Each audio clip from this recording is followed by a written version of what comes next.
Hey everybody, today I'm going to talk to you about how to consider making your own bread. And if, bread making is an art, and if it's not something that you like to do or you enjoy doing, or even if it intimidates you, there's a flatbread recipe that you can do. It's very, very basic and very, very simple, easy to make for anybody. And I know what you're thinking. Why don't I just go buy those bags of quesadillas?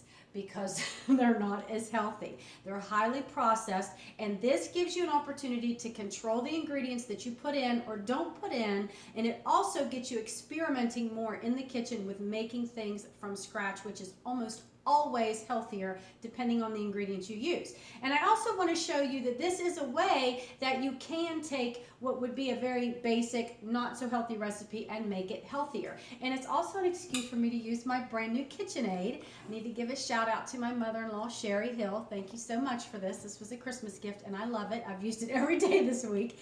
And this is what I did the flatbread recipe in. So all you do is you take a couple cups of flour. Now I use a mixture, of course, of whole wheat flour and white flour, and then I always use, which I mentioned in the video the other day, organic psyllium, and then hemp seeds and flax seeds, sometimes chia seeds, anything I can do to bump up the nutrients in the flour, because flour is somewhat processed.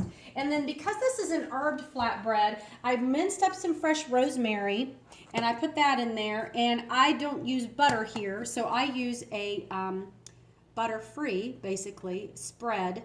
It's soy-free as well. It's made with oils instead of that. You can also use yogurt, or you can use goat cheese, or a combination of all three, which is I've done before. You just kind of start to blend it in your mixer, and then you add a little bit of water just until it comes together, and then you chill it for about a half an hour. You don't have any yeast. You don't have to wait for it to rise. And then you roll it out as thin as you want, put some oil in a pan, and you grill it. Few minutes on each side and it's done. This is what it looks like when it's done. You can see the rosemary in there.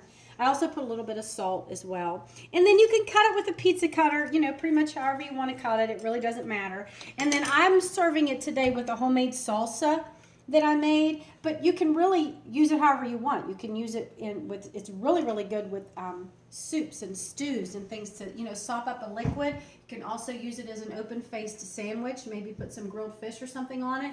So just a way to get you experimenting. It's not that difficult. Flatbread's easy. Again, you don't have to wait for anything to raise, and it's a way to get you playing around with adding healthy ingredients to things at home. Hope you guys give this one a shot. Thanks.